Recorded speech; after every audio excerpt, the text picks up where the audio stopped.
Hey you guys, this is a sneak preview of our onion bread.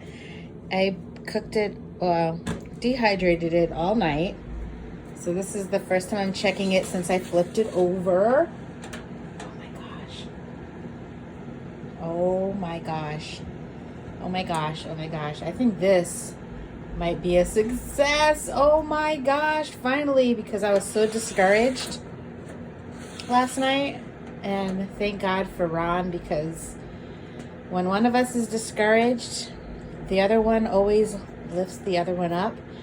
And last night it was his turn to lift me up. So I'm excited. I'm excited. We have an hour left and I'm going to make pizza for dinner.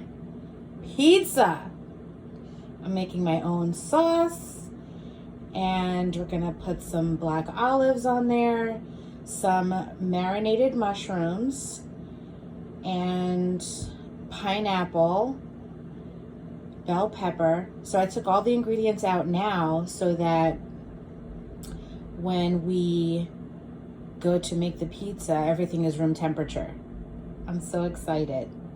Okay, have a good day.